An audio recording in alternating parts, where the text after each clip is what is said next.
પુરુષોત્તમં ચ પરમં ધામાક્ષરં જ્ઞાનદં વંદે પ્રાગજીભક્તમેવ મનઘં બ્રહ્મસ્વરૂપં મુદા વંદે યજ્ઞપુરુષદાસચરણં શ્રીયોગીરાજં તથા વંદે શ્રીપ્રમુખં ગુણાલયગુરું મોક્ષાય ભક્ત્યા સદા ગુણાતીતોક્ષરં બ્રહ્મ ભગવાન પુરુષોત્તમઃ જનો જાનન્નિદં સત્યં મુચ્યતે ભવબંધનાत् શોભન્તે શુભ સાધુશીલ સરલા નિર્વેદપૂર્ણાક્ષિતો શાસ્ત્રી શ્રી ગુરુ યોગિનોશ્ચ પરમા પ્રાપ્તા ભવદ્વીપ કૃપા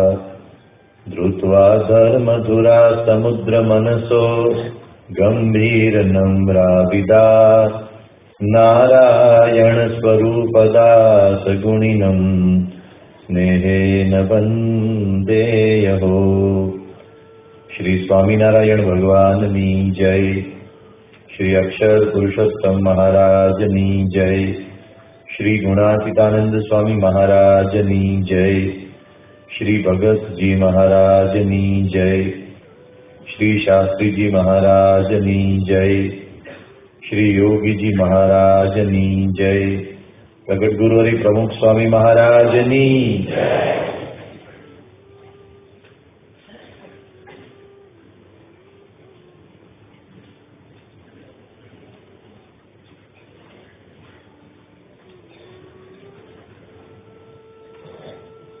આપણા સૌના પરમ સદભાગ્ય છે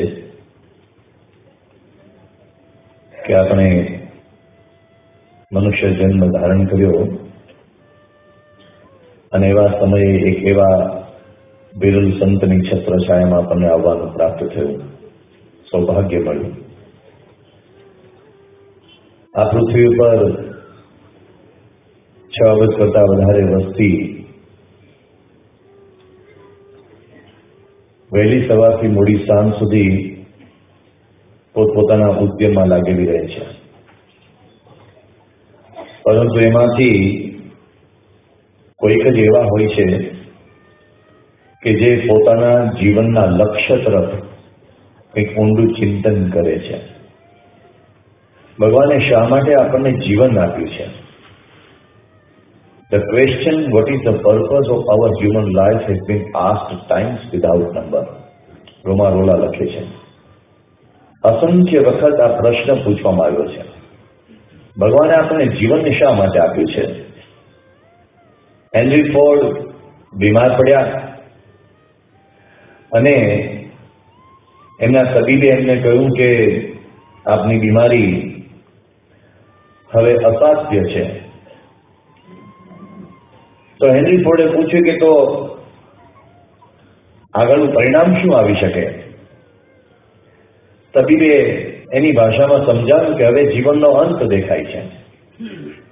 સો યુ મે ડાય, તમે કદાચ મૃત્યુ પણ પામી શકો, વધારે આગળ વકરે આ રોગ.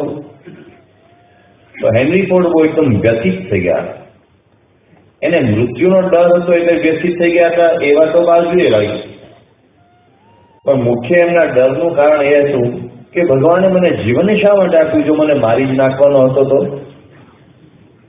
ભગવાને મને જીવન આપ્યું, મને એક તક આપી કે જેને કારણે મેં આખું આ ફોર્ડનું મોટું સામ્રાજ્ય, ઓટોમોબાઈલ ઇન્ડસ્ટ્રી મેં આટલી બધી વિકસાવી, મેં આટલું બધું કાર્ય કર્યું અને આટલું બધું મેં કર્યું, વિકસાવ્યું, અને કર્યા પછી મારે છોડી દેવાનું?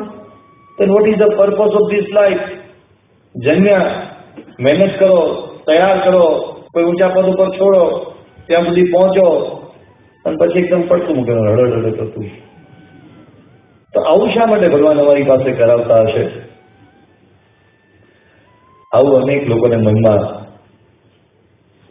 આવા સવાલો લોકોને થાય છે. શા માટે ભગવાને જીવન આપ્યું છે? પરમ પૂજ્ય પ્રમુખ સ્વામી મહારાજને પણ ઘણા લોકોએ આ સવાલો પૂછ્યા છે. જો તે મૃત્યુ જ પામવાનું હોય તો આ મહેનત શા માટે કરવાની? કાઠિયાવાડના દરબારો ઘણી સાખી બોલતા હોય છે, ભણતવ્યમ તો બી મર્તવ્યમ, નહીં ભણતવ્યમ તો બી મર્તવ્યમ, તો કાય તો મહેનત કર્તવ્યમ, બારોબાર નહીં ખાતવ્યમ.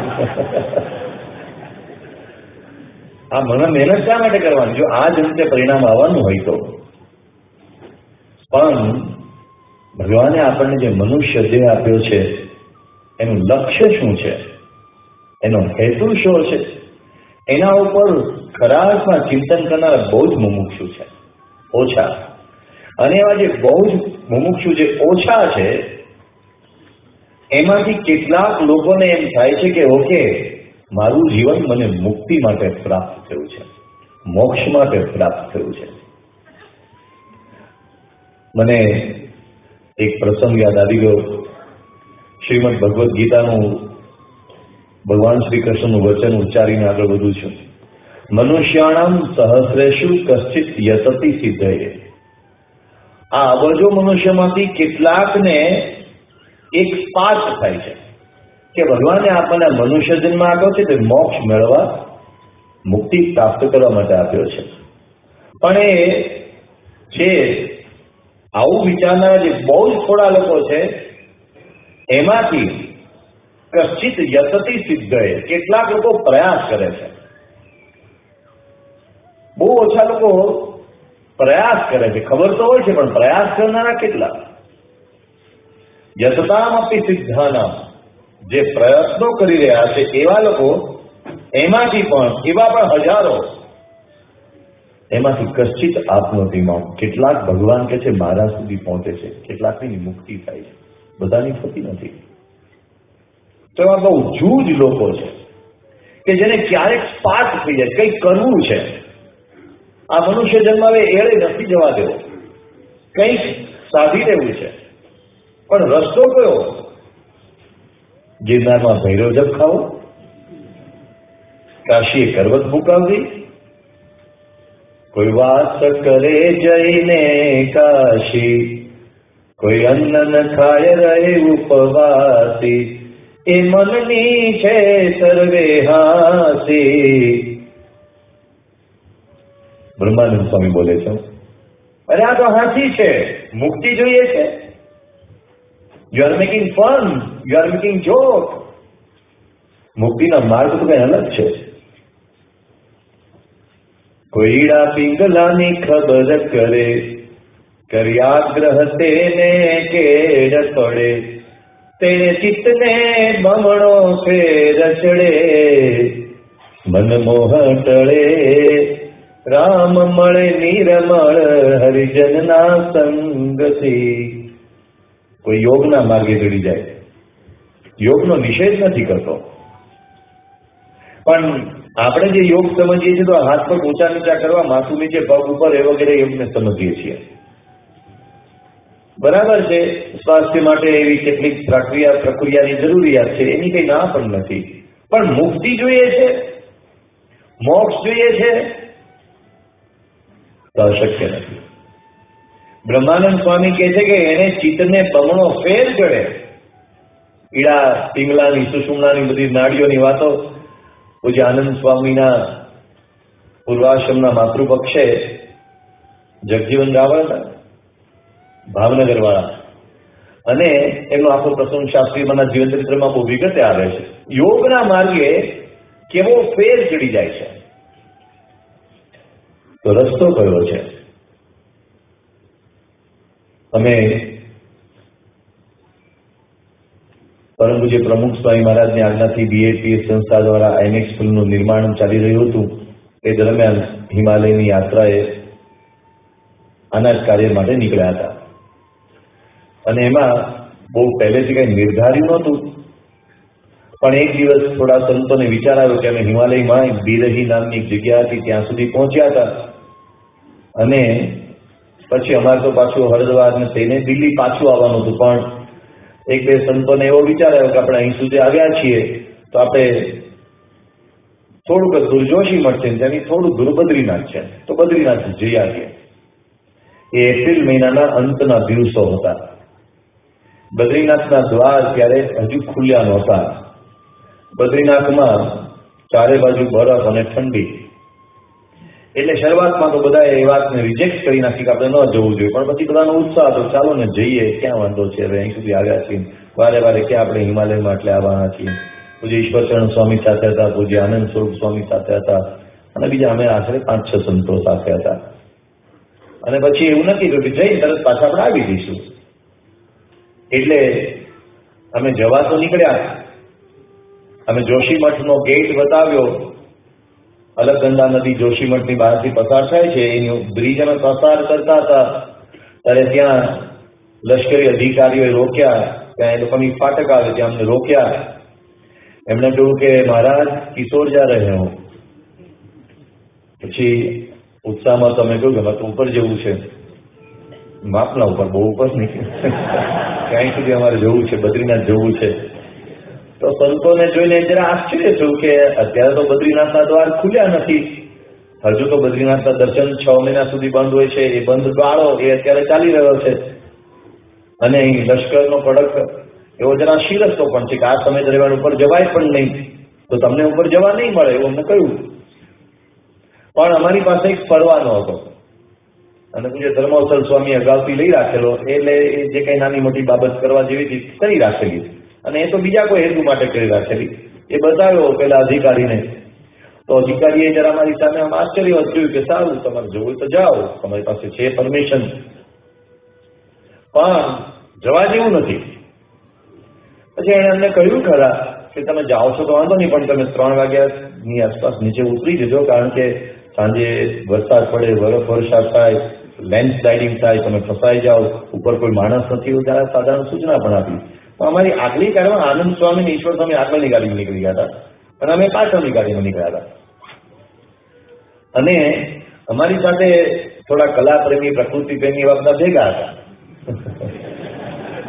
એટલે પહેલી વખત અમે ગ્લેશિયર જોઈ, થીજી ગયેલી હિમની નદી પહેલી વખત જોઈ તો આમ મન ઉછાળા મારવા મળ્યું. વાતો તો સાંભળી હતી, ગ્લેશિયર ગ્લેશિયર, આમ મજા આવી ગઈ.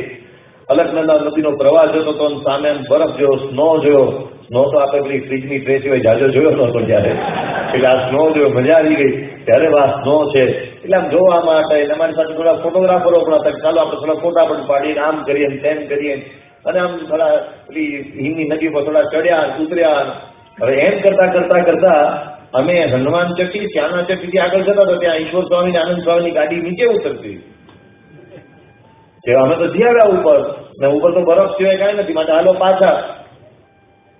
અને અમે તો હજુ અધવચ્ચે હતા. અમે કહ્યું સ્વામી પાછા જવું જ છે ઉપર, તમે પાછા ચાલો. અરે કે પણ ઉપર તો ઠંડી બહુ છે, ઉપર કાંઈ નહીં, તમે જઈ આવો, અમે તો જોઈ લીધું, તમે જાઓ. હવે ના ના તમારે આવવું જ પડે. એટલે અમે એમની ગાડી પાછી વાળી અને એ લોકો અમારી સાથે પાછા ઉપર આવ્યા. અને અમે ઉપર પહોંચ્યા ત્યારે 3 વાગી ગયા. અને પહેલા એ તો કહ્યું 3 વાગ્યા સુધી તમે નીચે આવી જજો, અને પછી હલવાણી માતા ગરબે રમે.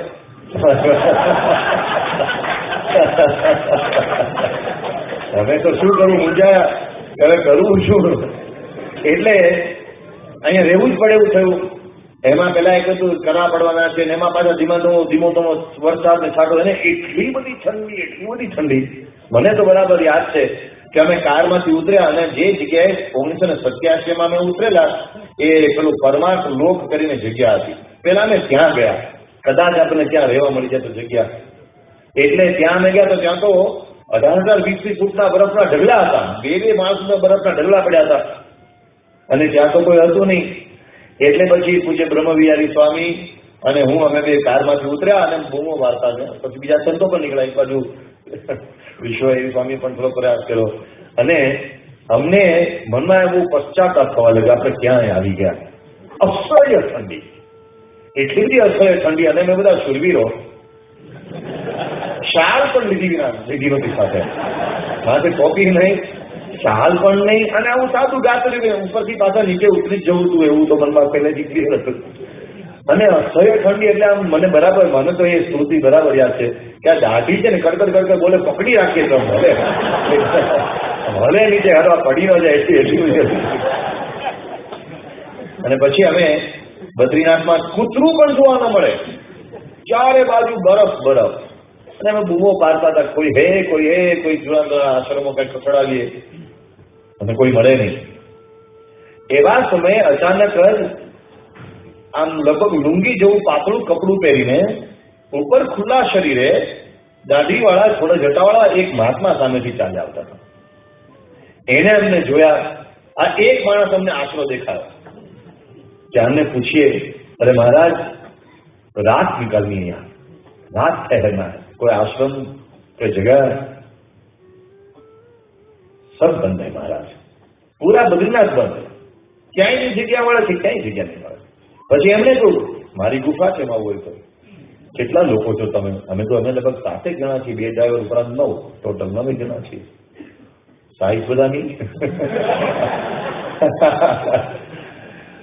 એને કહ્યું કે ભાઈ મારી ગુફા છે, અમે 4-5 જણા રહીએ છીએ, તમારામાંથી કોઈને રહેવું તો ત્યાં રહી શકાય, પણ આમ કઈ બહુ જગ્યા દેખાતી નથી. પછી તો અમે ઘૂમતા ઘૂમતા એક નારાયણ આશ્રમ કઈ જગ્યા હતી, એમાં અમે પરાણે એક ભોટિયો મજૂર એ વાસણ ઉટકતો હતો, એને અમે દૂરથી જોઈ ગયા. એટલે અમે બરફ ખૂંદતા ખૂંદતા ત્યાં ઘૂસી ગયા અને કીધું અમારે રહેવું જ છે. ત્યારે જો દિલ્હીનું અક્ષરધામ મુધાયું નહોતું, તો પેલો કે નીકળ જાઓ, મર જાઓગે રાત को यहाँ, इतनी ठंड पड़ती है. અમે કહ્યું કે ભાઈ જે થાય છે, પણ અમારે અહીં રહેવું છે, રાત અમારે આશરો રહેવો જ છે. એવામાં આખી એ જગ્યા બધી બંધ હતી, પણ એનું જે મેનેજર જેવો છે ને, એનું જે કાઉન્ટર હતું એની પાછળ ગાંધીનગર અક્ષરધામનો પેલો અક્ષરધામ બાય નાઇટ ફોટો ત્યાં લગાડેલો હતો. તો અમે એને કહ્યું અમે આ જગ્યાએથી આવીએ છીએ. તો એને અમારા ચહેરા સામો જોયું અને ફોટા સામો જોયું. મેળો પડતો નતો. આ ક્યાંથી હોય? પછી અમે કહ્યું ભાઈ માન ન મહેમાન, માન ન માન, પેલા મહેમાન અમે જવાના છે કે ભાઈ જો મારા માલિકને ખબર પડશે તો મને મારી નાખે. પાણી નથી અહીંયા, ભયંકર રાતે ઠંડી નથી, આ ઠંડી છે, લાઇટ નથી, કંઈ જ નથી. પછી તો અમે ગમે તેમ પડ્યા. પછી બધા ત્યાં આવ્યા. ઠંડી અસહ્ય લાગતી હતી, એટલે ગરમ પાણીના કુંડમાં નાહીએ તો કંઈક રાહત થાય. એટલે અમે બધા ગરમ પાણીના કુંડમાં નાહવા ગયા. ધાબળા હતા ને ત્યાં, તંબુરી જે ઊંચા જ રહે, શરીરને અડે જ નહીં. ધાબળા એની પેટીમાંથી જાતે કાઢીને બહાર લીધા. પછી અમે ત્યાં નાહવા ગયા. ત્યારે પેલા બાવાજીને રસ્તા મળ્યા ને ત્યાં આવ્યા. અમે એમને જોયા એટલે અમારા મનમાં સવાલો હતા, એટલે સવાલો પૂછવાની ઈચ્છા થઈ. આ આખા બદ્રીનાથમાં કોઈ નથી અને આ બાવાજી ક્યાં છે? એ અહીં શું કરતા હશે? એમને ઠંડી નહીં લાગતી? કાં તો ચડાવતા હશે. અને કાકા ઠંડી કેમ ન હોય? આવી સફેદી ઠંડી છે ને. એટલે અમે એમને ધીમે ધીમે સવાલો પૂછવાનું શરૂ કર્યું. महाराज जी शुभ नाम आपका, आप यहाँ कहाँ रहते हैं, कितने वर्षों से आप यहाँ रहते हैं? નાતા થોડું ગરમ પાણીનો શેક થાય અને વાતો થાય. અમે તો બહુ કઈ મને કઈ બહુ જિજ્ઞાસા હતી નહીં, પણ ટાઈમ પસાર થાય ને સારું લાગે એમને બંને.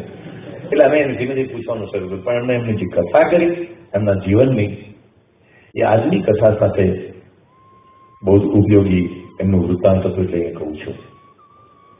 મહાત્માએ કહ્યું કે હું તો ઝાંસીનો છું મૂળ, અને ઝાંસીમાં મારું પોતાનું એક વર્તમાન પત્રનું તંત્ર ચાલતું હતું. હું તંત્રી હતો અને માલિક પણ હતો.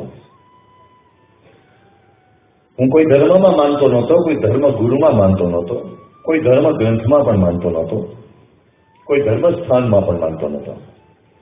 મારી એક જ માન્યતા હતી, લોકોને મદદ કરવી એ જ ધર્મ, માનવ ધર્મ.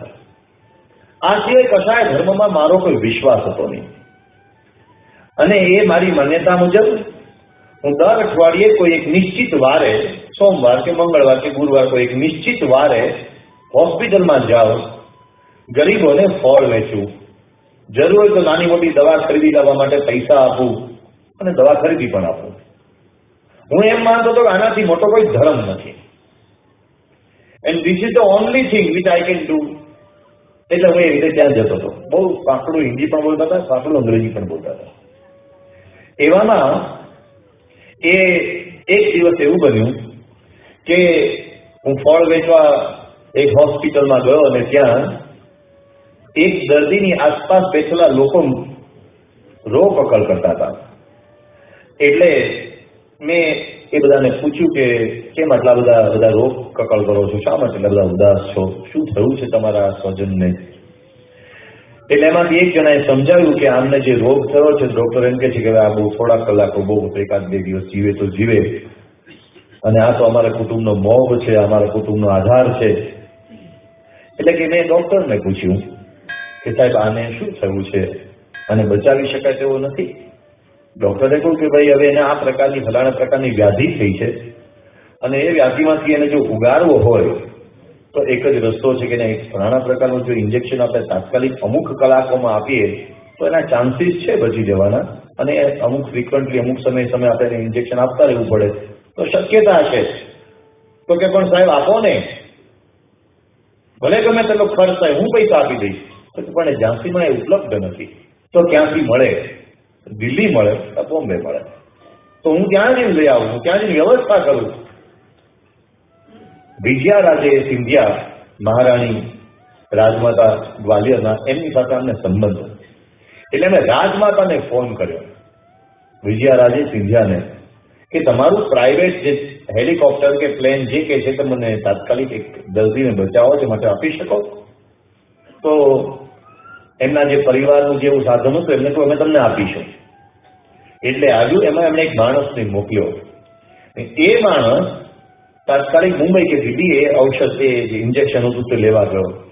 એ લઈને આવ્યો, એ ઇન્જેક્શન, એ દવા, એ બધું લઈને આ મહાત્મા કહે છે કે હું મારંવાર મારતી ગાડીએ હોસ્પિટલ પહોંચ્યો, અને હું હોસ્પિટલના પગથિયા ચડતો હતો અને ત્યારે પેલા માણસનો મૃતદેહ નીચે ઉતરતો હતો. It was so depressing event. મારા માટે એટલી બધી એ મને હતાશાકારક ઘટના હતી. શું થઈ ગયું? પણ ત્યારે મને અતિશય મૂંઝવણ થઈ. મને એમ થયું કે જો આપણી પાસે કરોડ રૂપિયા હોય તો પણ આપણે કોઈની પણ લાઈફ 1 સેકન્ડ પણ લંબાવી શકીએ તેમ નથી. અબજો રૂપિયા હોય તો શું, એ તો પડ્યા રહેવાના છે. તો જેમ આ માણસને મેં બચાવી ન શક્યા એમ કાલે મને કોઈ નહીં બચાવી શકે. Nobody will be there to save me. Doctor હશે, દવાઓ હશે, આનો તો અંત નિશ્ચિત જ છે. તો હું શા માટે જીવું છું? શા માટે ભગવાને મને જન્મ આપ્યો છે? અને મારો આ કારોબાર, મારું આ સામ્રાજ્ય મેં એટલું બધું વિકસાવ્યું છે, એ જો મારે છોડી જ દેવાનું હોય તો શા માટે ભગવાન કે કોઈ પણ જે હશે તે મારી પાસે નિયતિ શા માટે બધી મહેનત કરાવડાવે છે? મારો પરિવાર, મારા બાળકો, મારા પત્ની, આ બધું જ મારે છોડી દેવાનું સડનલી, અચાનક, વિધાઉટ એની પ્રાયર નોટિસ? બહુ મૂંઝવણ થઈ. આખી રાત રડ્યો, પથારી બેઠો બેઠો. સવારે એક મારા મિત્રને મળવા ગયો. એને મેં મારી બધી મૂંઝવણ કહી કે દોસ્ત મને કંઈ સમજાતું નથી. વાય? શા માટે આ બધું આ સમાજમાં, દુનિયામાં બધું બને છે, અને આ મારા જીવમાં આવું બનવાનું જ છે? તો હું શું કરું? શા માટે આ ભગવાને મને જીવન આપ્યું છે? મને કંઈ સમજાતું જ નથી. એના મિત્રે એમને કહ્યું કે દોસ્ત આ તો મૃત્યુ તો આવશ્યક ભાવી છે, મૃત્યુ તો નિશ્ચિત છે કોઈના પણ માટે. તો કે તો આપણે જીવન આપ્યું શા માટે ભગવાને? એને કહ્યું મોક્ષ માટે. મોક્ષ? પહેલી વખત શબ્દ સાંભળ્યો હતો. મુક્તિ એ શું કહેવાય એ મને ખબર નથી જાતી, પણ આપણને ભગવાને જન્મ મોક્ષ માટે આપ્યો છે. તે ક્યાંથી મળે? કોઈ મોલમાંથી, કોઈ શોપિંગ સેન્ટરમાંથી તો મળે નહીં. એ પેલા મિત્રને સમજાવ્યું કે એના માટે સાચા સંત પાસે જવું પડે, સાચા ગુરુ પાસે જવું પડે. वो एक ही रास्ता है, एक ही रास्ता है. जितना मैंने पढ़ा है, जितना मैंने सुना है, एक ही रास्ता है, सच्चे संत, सच्चे गुरु. બેસી બુદ્ધિમાં મહાત્મા એમને આગળ કહ્યું કે હું તરત જ ઘરે ગયો, મનોમંથન કર્યું, સગાવાલાને ભેગા કર્યા, ભાઈઓ, ભત્રીજાઓ, પત્ની, પુત્ર બધાને ભેગા કર્યા. બધાને કહ્યું કે જો આ જે આપણો કારોબાર છે એની આ બધી ચાવીઓ, જે કાંઈ બેંક બેલેન્સ છે એ બેંક બેલેન્સના ખાતા વગેરેની હિસાબો, લોકરો જ્યાં જ્યાં છે ત્યાં લોકરો, એની ચાવીઓ આટલું તેમાં પડ્યું છે, અને એમાંથી હું આટલા લાખ રૂપિયા કેટલા હજાર રૂપિયા મેં લીધા છે, અને હું જાઉં છું. ક્યાં જાઉં છું? ગુરુ શોધવા, સંત શોધવા. કેમ અચાનક જ હું આવીને કહીશ હું એક ગુરુ શોધવા માટે જાઉં છું? હું જયારે ગુરુને કે સંતને શોધીને મને સંતોષ થશે ત્યારે હું પાછો આવીશ. ત્યાં સુધી આ કારોબાર તમારે જેમ સંભાળો તેમ સંભાળજો, કારણ કે any moment I may die. Before I die I want to fulfil my this purpose of life. એક વર્ષ માટે આટલું કરવું છે. એટલે સગાવાલાઓને સમજાવી હું તે દિવસે નીકળી ગયો. ઝાંસીથી મેં મારી યાત્રા શરૂ કરી ઉત્તર તરફ. જેટલા આશ્રમો વચ્ચે આવ્યા, જેટલાના નામ સરનામા મેં ભેગા કર્યા, એક જગ્યાએ ગયો. બહુ સરસ મહાત્મા હોય, ખૂબ વિદ્વાન પણ હોય, ખૂબ નામના હોય, એમની પાસે હું જાઉં, એમના ચરણમાં પ્રણામ કરું, એમને प्रार्थना કરીને કહું कि महाराज जी आप मुझे अपने शिष्य के रूप में स्वीकार करेंगे? हाँ पाड़े, मारू कार्ड आपे, फलाना छापानो तंत्री मालिक स्वीकार करे. પછી હું सवाल पूछूं, महाराज जी मगर आप मुझे क्या मोक्ष दिलवा सकते हैं? आप मुझे मोक्ष देंगे? कोई हाथ न पाड़ी. आश्रमे भटक्यो, एक आश्रम में बाकी नहीं राख्यो. दिल्हीમાં એક બહુ જ મોટા તાંત્રિક બાબા, જેનું ખૂબ મોટું નામ, જ્યાં ભારતના તમામ પૂર્વેના વડાપ્રધાનો જઈ ચૂકેલા, એમના આશ્રમમાં જઈ આવેલો. આમ છે પંજાબમાં હોશિયારપુર સુધી જઈ આવ્યો, આમ અયોધ્યા સુધી જઈ આવ્યો. કોઈ કે કહ્યું કે હિમાલય બાકી છે, તો હરિદ્વાર, ઋષિકેશ થતો થતો કેદાર વગેરે જઈ આવ્યો. અને બરફાની બાબા મળ્યા, જે બરફમાં જ રહેતા હતા, નિર્વસ્ત્ર બરફમાં જ સુવે, બરફની ગુફા વચ્ચે રહે, નામ બરફાની બાબા. કેટલાક મહાત્માઓ એવા મેં અંતર્યામી એની પાસે ગયો, તો કે મને કહી દે કે તું ક્યાંથી આવે છે, તું કોણ છે. એનું પહેલી વખત મળતો અને મને મારા આખું વૃત્તાંત સંભળાવી દે. बर्फानी बाबा है मैंने इनको बेटे मैं खुद मोक्ष के लिए प्रयास कर रहा हूं, तो मैं तुझे कैसे दिलवाऊं? मोक्ष नहीं है मेरे पास. एम फरतो फरतो छेवटे हूँ बद्रीनाथ द्वार सुधी पहुंचो. बद्रीनाथ भगवान द्वार सुधी पहुंचो અને બદ્રીનાથ ભગવાનના ચરણોમાં પ્રાર્થના કરીને મેં કહ્યું, ભગવાન કોઈ નહીં હોય કે મને મોક્ષ આપે. મેં નક્કી કર્યું છે કે મારે એવા ગુરુ શોધવા છે, એટલે હું તમારા ચરણમાં જ અહીં જ રહીશ. હવે બદ્રીનાથનું દ્વાર છે, મોટા મોટા મહાત્માઓ અહીં આવતા હોય છે, સિદ્ધો સાધકો સમય આવે છે, અહીંયા હું રોકાઈશ. અહીંયા આવીને હું તપ કરીશ, તમારા નામનો જાપ કરીશ. ગમે એવી ઠંડી પડે, ગમે એવી આપત્તિ આવે, પણ હું તમારા દ્વાર છોડીને હું ક્યારે હવે નીચે નહીં જાઉં, જ્યાં સુધી ગુરુ નહીં મળે ત્યાં સુધી. આ વાતને 15 વર્ષ વીત્યા છે, મારી સાધના ચાલુ છે. મને વિશ્વાસ છે આજે નહીં તો કાલે, કાલે નહીં તો વર્ષે, 50 વર્ષે, આ જન્મે નહીં તો આવતા જન્મે હું અહીં જ રહીશ, અહીં જ રહીશ. મારે એવા ગુરુ શોધવા છે. પણ દુર્ભાગ્ય છે કે મને હજુ સુધી એવા ગુરુ મળ્યા નથી. આટલું બોલતા બોલતા એમની આંખમાં આંસુ આવી ગયા. અમે સામે સંતો સાંભળતા હતા, બે ઘડી અમે ચિત્રવત સ્થિર બની ગયા હતા અને અમને મનમાં હર્ષ ઉભરાયો.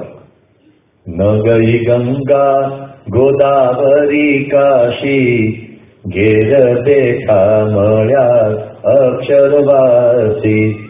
સફરે તીરથમાં હું કાંઈ નવ જાણું, સેજે સેજે હું તો સુખડા રે માણું. અરે અમે ક્યાં ગંગા ગોદાવરીના કાંઠે તપ કરવા ગયા છીએ? અમે ક્યાં હિમાલયમાં ભટકવા ગયા છીએ? અમે ક્યાં કોઈ એવી મોટી સાધનાઓ કરી છે? પણ અહીંયા સુધી વિશ્વાસ છે કે આપણો મોક્ષ કરી શકે એવા ગુરુ પ્રમુખ સ્વયં આપણને પ્રાપ્ત થયા.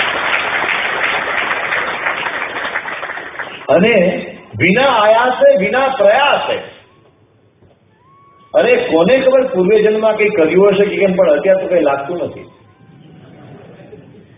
આ સામેથી કૃપા કરીને ગુરુ આપણને પ્રાપ્ત થયા, જેને આપણને ખાતરી આપી મોક્ષની.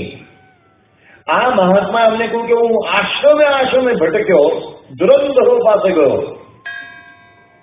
પણ કોઈની આંખોમાં એવો વિશ્વાસ જોયો ને જે મને મોક્ષ આપી શકે.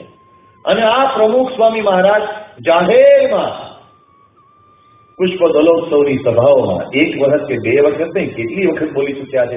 આપણો આ છેલ્લો જન્મ જાહેરમાં બોલ્યા છે, જાહેરમાં બોલ્યા છે કે હવે આપણે ફરી આવવાનું નથી, આપણે અક્ષરધામમાં જ જવાનું છે. કોણ આપણને આવી ખાતરી આપે? પેલા અમારા હરીશભાઈ ભૂપતાણી, એ કંપાલાના હરિભક્ત છે, વાણિયા છે, ચશ્મા પહેરે છે એટલે કાણિયા પણ છે, અને હવે સ્વામિનારાયણ છે, સત્સંગી છે, પાકા વ્યક્તિ છે. પહેલી વખત 2006માં પ્રમુખ સ્વામી મહારાજના સપ્ટેમ્બર 2006માં દિલ્હીમાં દર્શન કર્યા, અને નજીક આવ્યા. દૂરથી કદાચ પહેલા મળ્યા હશે, પણ એકદમ નજીક આવી ગયા બાપાની. અને એમણે બાપાને કહ્યું, સ્વામી આપ મળ્યા છો તો મને એક ઈચ્છા થાય છે કે હું આપને એક સવાલ પૂછું, તો પૂછી શકું? બાપાને પૂછ્યું. બાપાએ કહ્યું, પૂછો.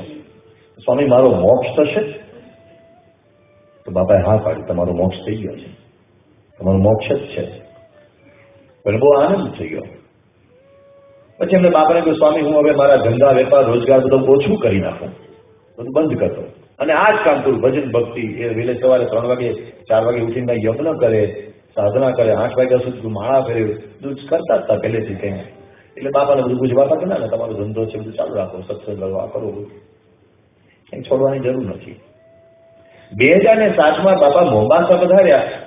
ત્યારે મોમ્બાસામાં બાપા એક અનંતારા નામના બિલ્ડિંગમાં બાપા એક ઇમારતમાં બાપા રહેતા હતા. તો ત્યાં આ હરીશભાઈ ભૂપતાણી આવેલા.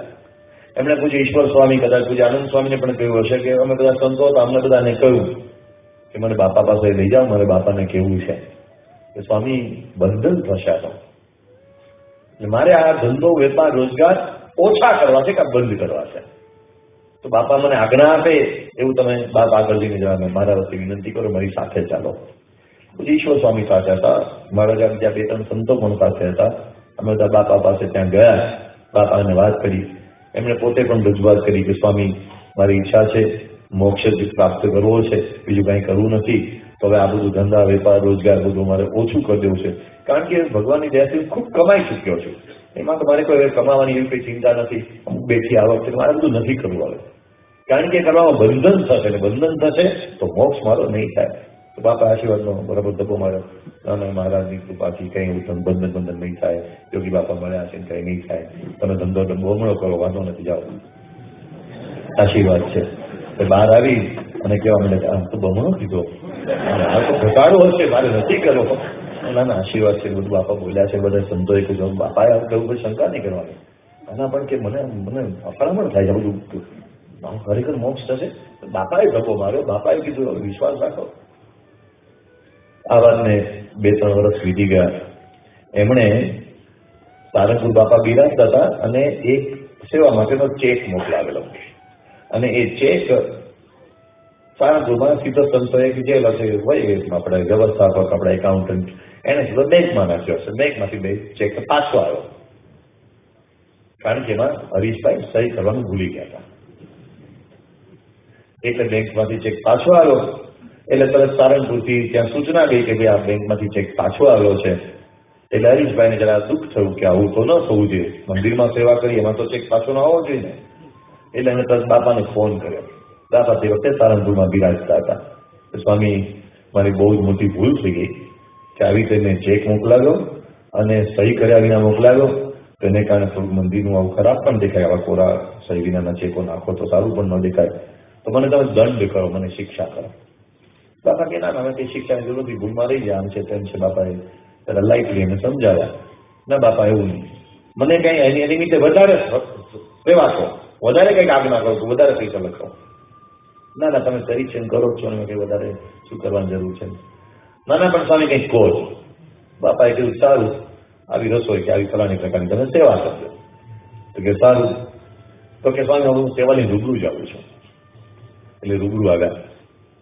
સેવાની કંઈ વ્યવસ્થા ચેક કે કંઈ આપવાનું કીધું, ઠાકોરજી આગળ મૂકી દીધું. પછી બાપાને અમને બે હાથ જોડીને કીધું સ્વામી આ ચેક ઉપર મેં સાઇન ન કરી તો આ ચેક પાછો આવ્યો ને એમ મારે અક્ષરધામ જવું છે, મારે મોક્ષ જોઈએ છે, તમારી સાઇન વિના શું આ બધું? મને તમે કાગળમાં લેખિત આપો. મેં કીધું કેવા વાણિયા એટલે તમે બાપા મને લેખિતમાં આપો. તો બાપા કે હા આપીશું. એક બે વખત પાછા બાપાને યાદ પણ કરાવ્યો, સામે હા જોયું કે સ્વામી ઓલું લિખિતમાં આપવાનું છે. તો એક વખત યાદ કર્યું સ્વામી ધર્મચરણ કે આવો લેટર પેડ લઈ આવો, લાવ લખી આવું.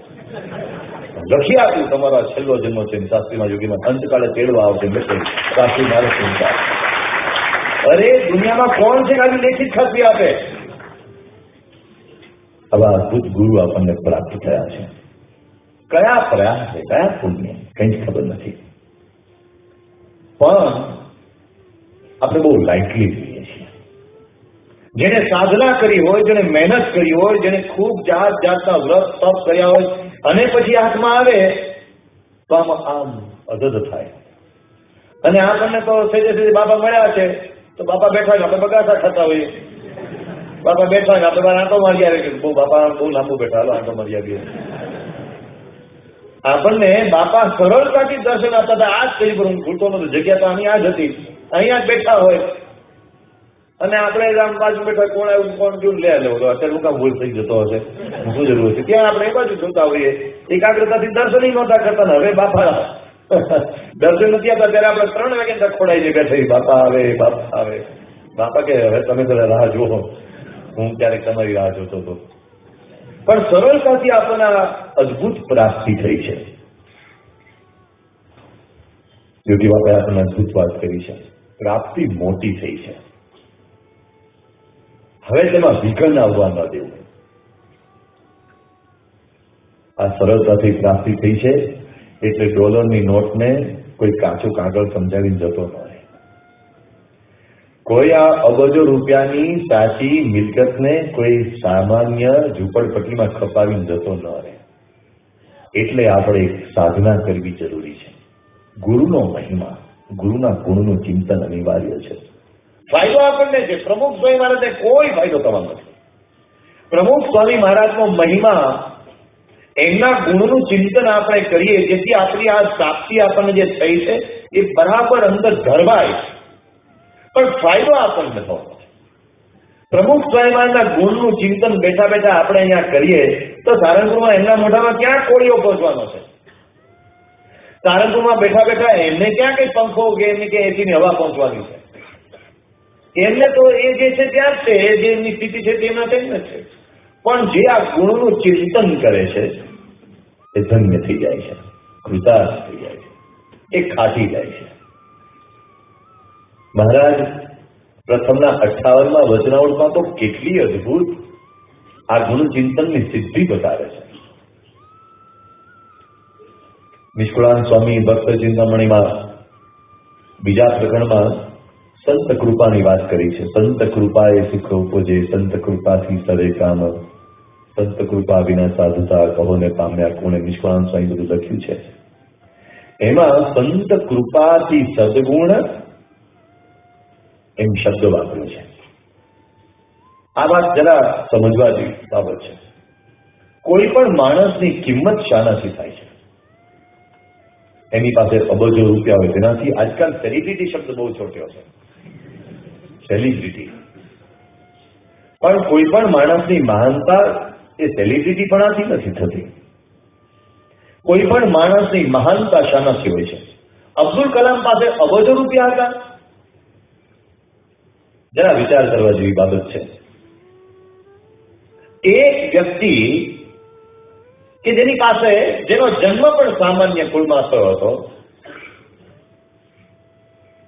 જેની પાસે સંપત્તિ પણ સામાન્ય છે, હમણાં થોડા સમય બધું ડિક્લેર પણ કરી પાસે શું હતું શું નહોતું બધું બહાર પણ આવ્યું, અને એક વિજ્ઞાની હતા. ભારતમાં આજ પૂર્વે કેટલાય વિજ્ઞાનીઓ જન્મ્યા છે, મૃત્યુ પામ્યા છે. ત્યારે આખો દેશ એ વિજ્ઞાનને શ્રદ્ધાંજલિ આપવા માટે આંસુ સાથે ઉભો થયો છે. વિચાર તો કરો, કેટલા વિજ્ઞાનીઓ ભારતમાં આજે જન્મેલા હતા. પણ અબ્દુલ કલામ વિજ્ઞાની હતા, એના કારણે લોકો એને આટલી બધી મોટી ભવ્ય શ્રદ્ધાંજલિ આપી. એ વિજ્ઞાની હતા એટલે લોકોને એના માટે આટલો બધો ભાવ જાગ્યો. આખો દેશ એક વ્યક્તિ માટે એક અવાજે બોલે, ભારતને બહુ મોટી ખોટ પડી. બીજા હોય તો કે ઝાડ પડ્યું જગ્યા સારું થઈ ગયા.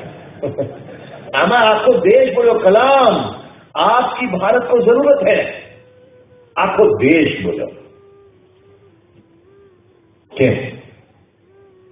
કલામ સાહેબની રાષ્ટ્રપતિ તરીકેની પદવીને કારણે, પૂર્વ રાષ્ટ્રપતિ તરીકેની પદવીને કારણે અરે લોકો રાજી થાય છે. રાષ્ટ્રપતિ ભવનમાંથી રાષ્ટ્રપતિઓ વિદાય થાય છે ત્યારે ત્યાંના સંત્રીઓ રાજી થાય છે કે હા લપ ગઈ. આ એક સંત્રી પાસેથી મોઢે મોઢ સાંભળેલી વાત કરું છું. પદવીને કારણે, સત્તાને કારણે લોકો આટલો આદર આપે. કલામ સાહેબને આખા ભારતે આદર આપ્યો, માન આપ્યો, માન આપ્યું. આજે લોકોના મનમાં એના પ્રત્યે અનંત ઘણું માન છે. એનું કારણ એ સાયન્ટિસ્ટ હતા, એ પૂર્વ રાષ્ટ્રપતિ હતા. એ બધા કારણો ભલે કદાચ સાઈડમાં તમે છોકરાની જેમ ઉમેરી શકો, પણ મુખ્ય કારણ એ માણસ સદગુણી હતા. ગુણોથી ભરેલો માણસ હતો. આદરનું કારણ તો સદગુણો છે. તમે જમાઈ શોધવા નીકળો ત્યારે શું શોધો છો? પૂછો શું ભણેલા છો, શું નોકરી કરો છો, પૂછો શું કરો છો. પણ 5 માણસને બીજું શું બધું, માણસ કેવો છે? ખાલી જમાઈના સદગુણો શોધો ના, જમાઈની માં પણ શોધો કે એ કેવી છે જોઈ તો પાછો, એનો પાસ કેવો છે, છોકરા બધું આખું ઘર કેવું છે. પછી આપણે એક સારો સારો શબ્દ આપી કરો, ખબર ખાનદાન છે. બોલીએ છીએ કે નહીં? ખાનદાન એટલે શું વળી? સદગુણો વાળો સારું સારું ફેમિલી છે. કોઈ પણ માણસ આદરને પાત્ર બને છે એનું સૌથી મોટું કારણ હોય તો તે તેના સદગુણો છે. સંપત્તિ, સત્તા, શિક્ષણ ને ડિગ્રી એ બધું ભલે આગળ એડ થાય છે, એડ કરે છે થોડું ઘણું, પણ જો સદગુણો ન હોય તો પેલું બધું જ નીચે જાય છે. તો સદગુણો મેળવશું ક્યાંથી? આપણે આપણા બાળકને ક્યારેક એમ ઉત્સાહથી પાનો ચડાવતા, બેટા મોટો થઈને ડોક્ટર થજે, બેટા મોટો થઈને એન્જિનિયર થજે. અને છોકરાને પૂછીએ તો બાળકો એમ કે મારે તો સાયન્ટિસ્ટ થવું છે. એક જણો અમને મળ્યો હતો કે મારે સાયન્ટિસ્ટ સાધુ થવું, સાયન્ટિસ્ટ સ્વામી થવું છે. પછી કોઈ કે મારે ખૂબ મોટા નેતા થવું છે. પણ આ લોકો એમ પણ વિચાર કે આ અક્ષરધામની સામેના રોડ ઉપર જ રહેવું છે, એવું લોકો કઈ વિચાર કરતા હશે. આવા બધા જાત જાતના અરમાનો રોપાય છે. મા બાપ પણ પોતાના સંતાનોના હૃદયમાં અરમાન રોપે છે, પણ મા બાપ એક અરમાન રોપે તો પાછળ બધા અરમાનો આવી જાય છે. એ કયું અરમાન? મા બાપ એમ કહી શકે કે બેટા આપણે સદગુણી થવાનું છે. બધું જ આ પાછળ આવશે, સદગુણી બનો. ડોક્ટર એપીજે કલામને આ વિચાર આવ્યો તો પ્રમુખ સાહેબ મહારાજને કહ્યું પુણ્ય નેતા, પુણ્ય અધિકારી ને પુણ્ય નાગરિક તમે પકાવી શકો તેમ છો. સદગુણ એક એવી પાયાની બાબત છે કે જેનાથી શાંતિ પ્રાપ્ત થઈ શકે છે. સદગુણ એક એવી પાયાની બાબત છે કે જેનાથી આપણને જ્યાં છીએ ત્યાં સુખનો અનુભવ થઈ શકે તેમ છે. બે વિશ્વ છે, બહારનું વિશ્વ છે અને એક અંદરનું વિશ્વ છે. આ બહારનું વિશ્વ તો આપણને દેખાય છે આ બધું, પણ અંદરનું વિશ્વ બહુ જ મોટું છે. અને અંદરનું વિશ્વ કેવી રીતે ખળબળે છે. બહાર તો હડતાલો ચાલે છે, બહાર તો આંદોલનો ચાલે છે, અંદરના આંદોલનો ભયંકર છે. અને હવે આધુનિક વિજ્ઞાને બરાબર પાકા પાયે નક્કી કર્યું છે કે માણસ બહાર જે કાંઈ છે એ અંદર જે છે એનો થોડો અંશ બહાર દેખાય છે. અંદર તો જબરજસ્ત ઉછળે છે. અને એનો અનુભવ ક્યારે થાય? જો હું આ 9:55 પૂરું ન કરું અને હું દાખલા તરીકે 12:55 પૂરું કરું નહીં કરું, ત્યારે એવું જુલમ નહીં કરું. પણ દાખલા તરીકે 12 ને 55 પૂરું કરો, તમે જે જોકે જડો અહીંયા બેઠા બેઠા, અને કથામાં જોકા ખાવા એ તો એક આપણો એક શું કહેવાય આપણો શિષ્ટાચાર છે. અથવા તો આપણે કોઈ શું કહે બોલો ષોડશ પૂજન કહેવાય ને, ષોડશોપચાર કહેવાય ને, એમાં એક પ્રકારનું પૂજન કહેવાય. એટલે ખાય લોકો જોકા ખાય. આપની વાત નથી કરતા, હું જનરલ વાત કરું છું. એટલે એ જે આપણે જોકા ખાઈએ, 1 સેકન્ડમાં ગાંધીનગરમાં સેક્ટર 20માં પ્રમુખ સ્વામી મહારાજે બાંધેલા હરિમંદિરના સભા મંડપમાં બેઠા બેઠા અહીંયા જ બેઠા હોય એમ થઈ આમ જોકો ખાઈ દઈએ તો ઉઘરાણી વાળા ત્યાં પહોંચી ગયા છે. 1 સેકન્ડ અંદર બીજું વિશ્વ છે. તો પૂજ્ય મહંત સ્વામી ઘણી બધી સારી રીતે સમજાવે છે એ કેટલું મોટું વિશ્વ છે. અંદર ઉછળાટ હોય છે, મોજા ખબર પણ નથી કેવા મોજા ઉછળે છે. એટલે આ બહાર જેવી આંખો બંધ થાય છે એટલે સીધા અંદર ડૂબકી મારી છે, અને અંદર તો ખબર નહીં ક્યાં નીકળી છે ક્યાં સરીએ છે. સ્વપ્નની કોઈ ટેક્સ્ટ બુક નથી હોતી, સ્વપ્નની કોઈ ગાઈડ બુક નથી હોતી. આજે આમ કરતા કરતા હોઈ જાવ રાતે એવું સપનું આવશે, ખબર નહીં. બગીચાના સપના કરીને સુતા તો બાવળિયા દેખાય, શું આવે સપનામાં આપણા હાથમાં છે ને, અંદર ક્યાંથી ક્યાં નીકળીએ છીએ ખબર જ નથી હોતી. તો હમણાં અમારે એક હોમિયોપેથીના મોટા ડોક્ટર આવે છે, શાહીબાગ આપણી જે હોસ્પિટલ છે યોગીજી મહારાજ હોસ્પિટલ, એમાં આવે છે ડોક્ટર સાહેબ. ડોક્ટર સાહેબે અમને સંતોને જરા બતાવવા ગયા હોય ને કે મને શરદી બહુ રહ્યા કરે છે, મને કફ થયા કરે છે, તો તમારા સ્વપ્ન કયા આવે છે બોલો. એટલે પછી સ્વપ્ન તો કેટલા બતાવવા કે ઓર બોલો, ઓર વખતે સ્વપ્ન યાદ જ નથી, તમે એટલા બધા આવે છે કે વાત ન પૂછો, એટલા બધા પતંગિયા ઉડતા જ હોય છે સ્વપ્ન. એમણે કહ્યું એ જે સ્વપ્ન છે ને એ જ તમારું સાચું અસ્તિત્વ શું છે તે બતાવે છે. અંદરનું વિશ્વ, અંદર કેટલા અવગુણો ખટપટે છે. એટલે ઘણી વખત સ્વપ્નમાંથી જાગી જાય મારું સાચું નથી ના ભાઈ, સાચું હોય તો મારા હેરાન થઈ જાય. અંદર કેવા બધા જાત જાતના જ્વાળામુખી સળગે છે. એને ઠીક કરવા તો આ સદગુણોનો રસ્તો લેવો પડે. પણ ક્યાંથી આ સદગુણોનો રસ્તો લેવાય? કોઈ ગયા આજે અમારે ગમે તેને પૂછાય કે સદગુણો જોઈએ છે ભાઈ આપો ને 5-7. એક મિયાજી હતા, તે એને બિચારાને કંઈક તકલીફ થયેલી, એટલે એક વૈદ પાસે ગયા અને વૈદ પાસે જઈને કીધું કે ये मेरा जो पांव है वो नीला हो रहा है, ग्रीन नीलो पड़तो જાય છે. तो પેલા हकीम तो એને कहा अरे मियाँ ये तो बहुत बुरा हुआ, ये तो उसको काट डालना चाहिए, तो जहर फैल गया है. ठीक है काट डालो. एक पग काटी नाख्या. थोड़ा समय પછી वही पाछा मियाँ गया, अरे ये तो दूसरा पाँव भी गीला पड़ने लगा है, ठीक है उसको भी काट डालना चाहिए, जहर फैल गया है. બે પગ કાપી નાખ્યા, લાકડાના પગ ચડાયા.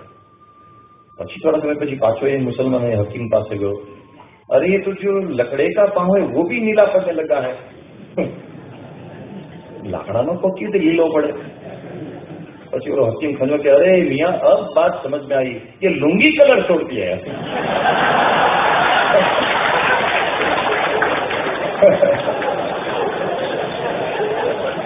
આવા પાસે ઉપચાર મેળવા જાય તો શું થાય?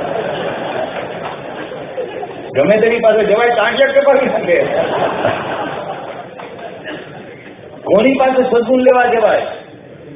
અનુભવી આનંદમાં બ્રહ્મ રસના ભોગી રે. મુક્તાનંદ સ્વામીના 4 પદ યોગી બાપાના પ્રિય પદો. અનુભવી પાસે જવું પડે, જેને સદગુણોનો અનુભવ છે, જેનામાં સદગુણો છે, જેને પોતે જાતે સદગુણોનો ભંડાર એક્સપિરિયન્સ કર્યો છે, એની પાસે જઈએ અને ત્યાંથી આપણે સદગુણો મેળવી શકીએ. આજે અમારી પાસે જઈને ઉભા રહીએ તો શું થાય? ગાંધીનગરથી તમારે અમદાવાદ પદયાત્રા કરીને આવવાનું હોય, કદાચ બાપા અમદાવાદમાં બિરાજતા હોય તમે અમદાવાદથી પદયાત્રા કરીને આવવાનું. તમે કોઈ દિવસ અમદાવાદ આવ્યા ન હો તો તમે શું કરો? કોઈને પૂછો કે અમદાવાદ પદયાત્રા કરતા કરતા જવું છે, કયો રસ્તો ચૂકવો પડે, કયા રસ્તે જવાય? તમારી સામે કોઈ બેઠો એમ કે જો અહીંથી તમે સીધામ જાઓ, સડસડાટ ચાલ્યા જવાનું, એક આમ ગોળ ચકરડું મોટું આવશે, તેથી ડાબી બાજુ જતા રહેવાનું. ત્યાંથી આગળ બીજો ચકોડો આવશે, ત્યાંની ઉભા રહેવાનું, સીધા જવાનું. આગળ બીજું ચકોડો આવશે, એની ઉભા હજુ આગળ જવાનું. એક ત્રીજું ચકોડો આવશે, એ નહીં જોવાનું, એથી આગળ જવાનું. પછી ચકોડું જ નહીં આવે. પછી તમારે આમ જવાનું, પછી આમ જવાનું, પછી તમારે આમ જવાનું, પછી આમ જવાનું, પછી આમ જશો, પછી ઢાળ આવશે, ઢાળ ચડવાનું, પછી આમ જશો, ત્યાં તમને મંદિર દેખાશે, પ્રજાવાળું મંદિર દેખાશે. ખૂબ કોન્ફિડન્સથી આ તમે કહેતો હોય. પછી આપણે પૂછીએ તમે આ રસ્તે ક્યારે ગયા છો? ના, તો વાત સાંભળો, આપણે ગયા નથી. તમે એનો કેટલો ભરોસો કરો? અમે એક વખતે ગરીબ ભક્તોના ઘરે પધરામણી ગયા હતા અને ત્યાં એક બીજા ભાઈ ત્યાં બેઠા હશે. એટલે એમને બહુ આમ વિવેકપૂર્વક પૂછ્યું કે પ્રમુખ સ્વામીજી મહારાજ ક્યાં બિરાજે છે? એટલે મેં કહ્યું કે પ્રમુખ સ્વામી મહારાજ હમણાં પહેલા 1994 કેમ કંઈક પ્રમુખ સ્વામી મહારાજ કંઈક પેરિસ ગયા હતા. ત્યાંથી આશ્રમની પ્રતિષ્ઠા કેવું કંઈ કાર્યક્રમ હતો. બાપા અત્યારે પેરિસ ગયા છે અને પછી બાપા કંઈ એમ્સ્ટરડમ કે ત્યાંથી આગળ જવાના એવું કંઈક હતું. એમ કે બાપા અત્યારે યુરોપમાં છે. ઓ પેરિસ, પેરિસ. પેરિસથી આપણે આમ સાઉથમાં આવીએ તો ત્યાં ફ્રાન્સનું બોર્ડર આવે, ત્યાં પછી ઇટાલી આવે છે. અને આપણે ઉપર જઈએ તો બેલ્જિયમ આવે છે. બેલ્જિયમથી આપણે આગળ જઈએ તો પછી ત્યાં જર્મની આવે છે. અને આમ સાઈડમાં આપણે જઈએ તો ત્યાં પછી હોલેન્ડ આવે છે. થોડા ઉપર જઈએ તો સ્કેન્ડિનેવિયન કન્ટ્રીઝ આવે છે. આમ વધારે નીચે આવીએ આપણે સાઈડમાં, વધારે થોડો નીચે આવીએ તો પછી ત્યાં આ બધા આવી અમને બધી વાતો કરતા હતા. પછી મેં એમને જીવન પૂછ્યું, વાહ, તો આપણે તો યુરોપનો ઘણો પ્રવાસ કર્યો છે. કે ના, હું તો ભૂગોળનો શિક્ષક છું.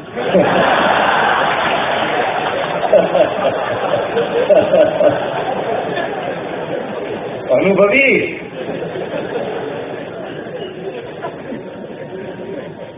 તમારે સર્જરી કરાવીને તો કોની પાસે જાઓ? કયા ડોક્ટર પાસે જાઓ?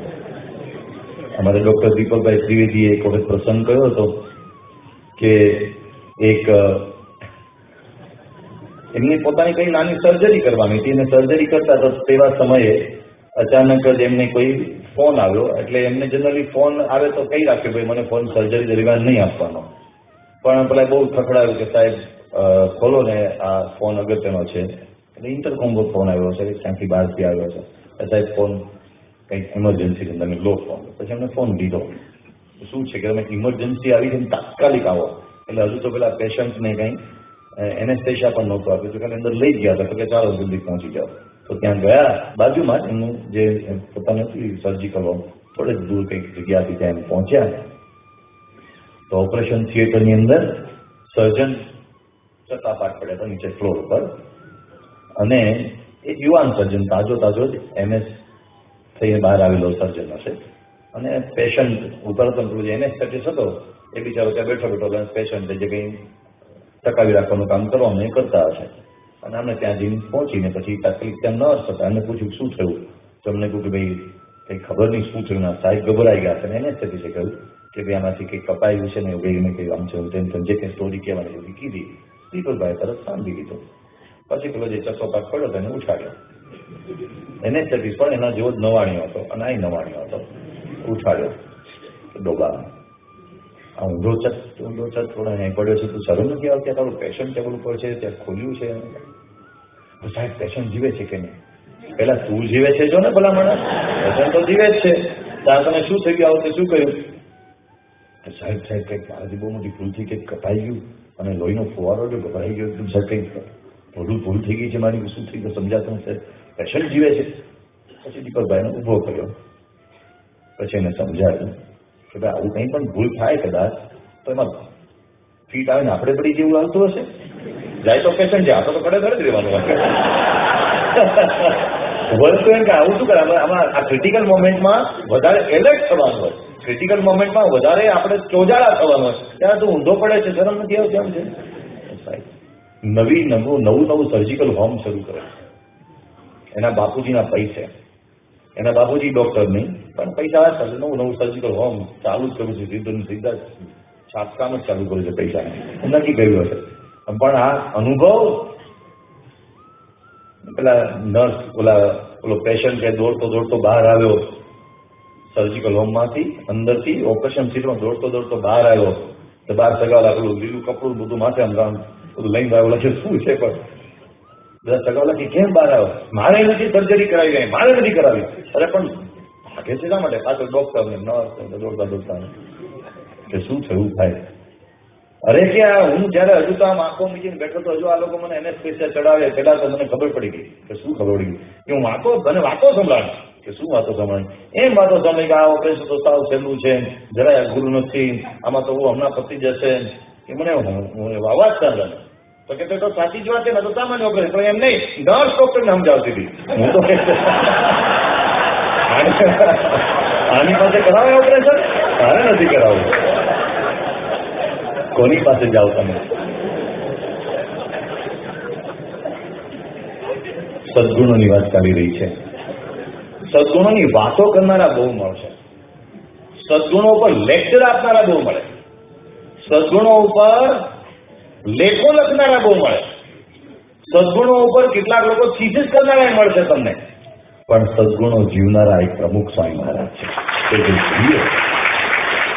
બાપા ક્યારેય સદગુણો પર પ્રવચન નથી આપતા, એ ક્યારેય એવી કથા પણ કરતા નથી, પણ એમના રોમે રોમમાં સદગુણોની સુવાસ ભરાય છે. એમની બાજુમાં બેઠા હોય તો બે સદગુણો લઈને ઉઠીએ. બાપાની જાણીતી કહેવત છે કે પોદળો ઉભો થાય તો ધૂળ લઈને ઉભો થાય. એમની બહુ પ્રસિદ્ધ બાપાને કોઈ કહેવત બોલ્યા છે. એમની બાજુમાં બેઠા બેઠા હાવ પોદળા જેવા રહ્યા હોય ને આપણે કોઈ કંઈક લઈને ઉભા થઈ, કંઈક સદગુણોની સુવાસ લઈને ઉભા થઈ, એવું એમનું દિવ્ય જીવન છે. તો સદગુણોની આપણે જરૂરિયાત છે, સદગુણોની આપણામાં ખોટ છે. ઓક્સિજન કરતા પણ વધારે જરૂર સદગુણોનો છે, સદગુણોની છે. આપણે કેવા લોચા મારીએ છીએ સદગુણો વિના. અમે જેલમાં ગયા હતા, સાબરમતી સેન્ટ્રલ જેલમાં ગયા હતા સત્સંગ ખાતર, સત્સંગ માટે. અને આ દરેક વખતે ચોખવટ કરું છું પણ લોકો ભૂલી ના જાય એના માટે ખાસ કહું છું પાછા કે બીજી વખત કદાચ બીજા હેતુ માટે પણ ગયા હોય. તો સાબરમતીની જેલમાં અમે ગયા હતા અને ત્યાં આમ મને ત્યાંના જેલર સાહેબ હતા, એમને કહ્યું તમે વ્યસન મુક્તિ પર વાતો કરજો. તો સામે બધા કેદીઓ બેઠા હતા, 2200 જેટલા કેદીઓ હતા, પીળી ટોપી ધોળી ટોપી વગેરે બધા. હું વ્યસન મુક્તિ પર વાતો કરતો હતો. એક કેદી આમ સામે બેઠેલો, ત્રીજી ચોથી લાઈનમાં બેઠો હતો, મારી સામે જઈને હસે અને બહુ જૂનો પરિચય નહીં તમે હવે મામામ કરે અને મને શરમ આવી. આને બાકી સાતગાંઠ ચાલે છે એટલે આમ જોઉં અને પછી આમ વાતો કરતા કરતા ભૂલમાં આમ જોઈએ તો ખરા ને તો ભાઈ પાછો કરે આ કોણ હશે અને આ લાજ લેની તો સારું કઈ જે હશે તો ચાલો. પછી બધું પૂરું થયું અને પછી વ્યસન મુક્તિ માટે ઇન્ડિવિજ્યુઅલ બધા આવે એવી જેલર સાહેબે જાહેરાત કરી. એટલે પછી ઇન્ડિવિજ્યુઅલ બધા આવતા હતા, એમાં પેલો પણ આવ્યો. દાદી ઘણી બધી ગયેલી અને જરા મને કંઈ ઓળખાયો નહીં કોણ છે, એમ કે સ્વામી ઓળખ્યો મને? ઓળખાતો નથી, તમે કોણ છો? હું તો મંદિર આવતો હતો, મારું નામ ફલાણું, અને થોડો અવાજ પરિચિત સાંભળો ધીમે ધીમે થોડા અંદર ધીમે ધીમે ધીમે શું કહેવાય કે પ્રોગ્રામ થવા માંડ્યો. ઓકે બરાબર છે, હા હા ઓળખ્યા ઓળખ્યા ઓળખ્યા. તો તમે કેમ એ પધરામણી કરી? તમારું શું થયું? તમે જેલમાં ક્યાંથી? તમે જન્મટીકની સજા છે મને. જન્મટીકની સજા? તમે કેમ આવું થયું? સામી ભૂલ થઈ ગઈ. શું ભૂલ થઈ ગઈ? કલોલ મારે અને એક જાણીતી ટેક્સટાઇલ મિલની કલોલની ટેક્સટાઇલ મિલ એમાં નોકરી કરે. સાંજે ઘરે પાછો આવ્યો એક દિવસ, ભૂખ બહુ લાગી હતી, પત્ની ઘરે નહોતી, એટલે આમ દબાના ખખડાવા ખાખા ખોડા કર્યા કરવા લોકોને જે કાંઈ છે, પણ એમાંથી કંઈ સંતોષકારક મળ્યું નહીં. એટલે એને ઘણા લોકોને એવી કેવું છે દવા ખખડાવવાની, દવા શોધવાની કેવું હોય છે. અમારે એક હરિભક્ત માટે એમ કહેવાય કે એમના રસોડામાં જેટલા ડબ્બા પડ્યા છે એમાં જો ફિંગર પ્રિન્ટ તપાસવામાં આવે તો સૌથી વધારે એની જ એ કહે છે, પોતે જ કહે છે કે મેં એટલે આવું બધું તપાસી જોયું પણ કંઈ ખાવાનું મળ્યું નહીં. અને ભૂખ લાગી હતી, સવારે કંઈ ખાધું નહોતું, આમ ભૂખી અંદરથી શું કહેવાય કે પેલી રાક્ષસની જાગી હોય પછી બહુ આમ આ ક્યાં જ ગઈ હશે. મોબાઈલ ફોન તો કઈ હતો નહીં એટલે રાહ જોઈ તો 9 વાગ્યા સુધી આવી, તો 6 વાગ્યાનો બેઠો તો 3 કલાક રાહ જોઈ અને પછી આવી એટલે ખીજાણો બરાબર કે ક્યાં ગઈ હતી, ક્યાં ભટકવા ગઈ હતી, ખીજાયો બરાબર. અને પછી એકદમ ક્રોધમાં ને ક્રોધમાં એને લાફો પણ માર્યો. પણ મેં એક વાક્યને ખરાબ કર્યું કે તું વેશ્યા થઈ ગઈ છે, તું ક્યાં કોકની સાથે ભટકવા ગઈ. એને કારણ પણ આપ્યું, ફલાણી જગ્યાએ ગઈ હતી, આમ ફલાણું હતું, દીકરું હતું. પણ કે મને એટલો બધો ગુસ્સો હતો, એટલો બધો ગુસ્સો હતો કે હું કઈ કંટ્રોલ રાખી શકું નહીં. હું શું બોલું છું? ક્રોધાત ભવતી સંમોહ, સંમોહાત સ્મૃતિ વિભ્રમ, સ્મૃતિ વંશાત બુદ્ધિનાશો, બુદ્ધિનાશા પ્રણશતિ. ખબર નથી હું શું બોલું છું. ને કીધું તું વેશ્યા છે. સવારે ઉઠ્યો ત્યારે પત્ની તો મૃત હાલતમાં હતી. એક ચિઠ્ઠી હતી. પોલીસ આવી, ચિઠ્ઠી પકડી, ચિઠ્ઠી ખોલી, એમાં લખ્યું હતું કે મારા પતિએ મને લાફો માર્યો એ હું સહન કરી લેતો, પણ મને વેશ્યા કીધી એ મારાથી સહન થતું નથી. એટલે આના કરતા જીવન ટૂંકાવી નાખો એવો નિર્ણય કરીને હું મૃત્યુ પામું છું. આવું એક કાગળમાં લખેલું. એ ચિઠ્ઠી પકડાણી અને જન્મટીક માથે ચોંટી ગઈ. 3 કલાક ભૂખ સહન કરી હતી. અડધો કલાક વધારે સહન કરી તો પેલી રાંધવાનું બનાવી પણ લે. બહુ ભૂખ લાગી હતી તો બહાર ગઈને 2-5 કેળા ખાઈ ગયો તો વાંધો ના આવે. પણ આ સદગુણની ખામી, વાણી વિવેક, વિનય, નમ્રતા, આ બધાની ખામી તો જન્મદીપની સજા ચોંટી. સારો માણસ, કેવો સારો માણસ હતો, લે એને આવું કર્યું. સવારના પૂરમાં છાપું વાંચતા ક્યારેક આપણે બોલીએ આ લે લે આવું નીકળે. એવું આપણને ક્યારેય ન થાય એના માટે આ એક આપણી સાધના છે. ગરડા પ્રથમનું 58 વચનામૃત વચ્ચે બોલ્યો, એની લિંક અહીંયા આપું છે. આપણામાં અનેક પ્રકારના દોષ પડ્યા છે, જાત જાતના પડ્યા છે. અનેક જન્મથી આપણી મૂડીની જેમ ભેગા ફેરવતા આવ્યા છે. પણ એને ટાળવાનો દુનિયામાં કોઈએ શ્રેષ્ઠમાં શ્રેષ્ઠ ઇલાજ બતાવ્યો હોય એ દોષોને ટાળવાનો, અને ગુણોને પ્રાપ્ત કરવાનો કોઈએ શ્રેષ્ઠમાં શ્રેષ્ઠ ઇલાજ બતાવ્યો તો એકમાત્ર છે આ વચનામૃત ભગવાન સ્વામિનારાયણ. ગરડા પ્રસંગ આના જેવો શ્રેષ્ઠ, આના જેવો સરળ, આના જેવો એપ્લિકેબલ ઇલાજ દુનિયામાં ક્યાંય નહીં મળે. સ્વામિનારાયણ ભગવાન એમ નથી કહેતા કે સદગુણો મેળવવા હોય તો જાઓ હિમાલયમાં ઊંધે માટે તપ કરો. સ્વામિનારાયણ ભગવાન પોતે યોગી હતા, અષ્ટાંગ યોગી હતા. એમણે એવું નથી કહ્યું કે રોજ સવારે યોગ કરજો તો તમને સદગુણો મળશે. શિક્ષાપત્રમાં લખી નાખ્યું મહારાજે તો આપણે આદિ કરતા જોઈએ. મહારાજે એમ લખ્યું હોત કે સવારના પોરમાં નાવું, નાવા પછી અડધો કલાક યોગ કરો, પછી અડધો કલાક પૂજા કરી. નથી લખ્યું મહારાજે. સ્વામિનારાયણ ભગવાન પોતે તપસ્વી હતા, પણ એમને એમ ન લખ્યું તમે તપ કરજો સદગુણો માટે. તપ કરવાની મહારાજે આપણને આજ્ઞા પણ આપી છે કે એનાથી ભગવાન પસંદ ન થાય છે. પણ સદગુણો માટે અને દોષો ટાળવા માટે મહારાજે આ ગરડા પ્રથમનું 58 વચનામૃત શ્રેષ્ઠ ઇલાજ રૂપે સમજાવ્યું છે. મહારાજે એમ કહ્યું છે તપથી ઇન્દ્રિયોનો સંયમ થાય છે. મહારાજે ચોક્કસ કહ્યું છે. પણ દોષ ટળે એના માટે આ પ્રથમનું 58 મહારાજ કહે છે કૂતરા જેવો કામી હોય તે અતિશય નિષ્કામી થાય. ક્યારે? આ સંતને નિષ્કામી જાણે તેટલામાં. બોલાવો બોલાવો, દુનિયાના પંડિતોને બોલાવો, પૂછો છે કોઈ જગ્યાએ આનો આવો સરળ ઇલાજ? આમ ફેધર ટચ બટન દબાવવાથી અબજો ટન કે કરોડો ટન કે લાખો ટન કે હજારો ટન ઉચકાઈ જાય એ કોઈની કલ્પના આવે? ફેધર ટચ, પીછા જેટલું સ્પર્શ કરવાનો અને ઉચકાઈ જાય એવું સરળ. આ દોષો ટળે.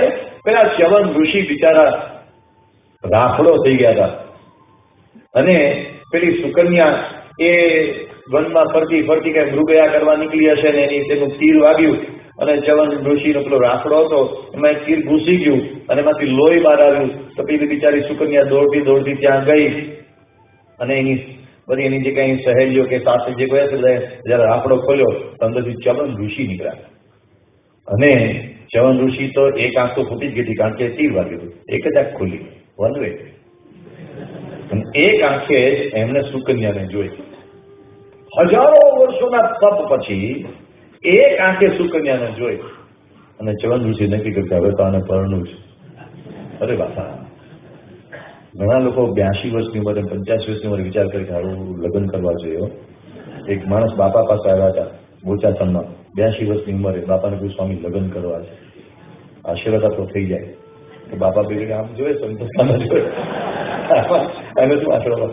બાપા એટલે પછી રમૂજ સુધી બાપાએ પૂછ્યું તમે આમ કઈ કન્યાઓ જોઈ છે? તો એ કે 2 કન્યા જોઈ છે, એક 67 વર્ષની છે, એક 72 વર્ષની છે. બાપાએ પૂછ્યું કે એમ તમને કેમ લાગ્યું? કે બાપા પણ એકને છે ને પગે વાહ છે અને એકને કઈ આંખે દેખાતું નહીં, સંભળાતું દેવું છે. કેવું તેમાંથી પસંદ કરું? બાપા હસવા મળ્યા. 82 વર્ષથી હવે ભજન કરો ને, એ કરવાનું છે. હવે ભગવાનમાં વૃત્તિ જોડો, ભગવાનને પરણો, એ કરવાનું બાકી છે. ચ્યવનને હજારો વર્ષોની તપસ્યા પછી આવી ઈચ્છા જાગી.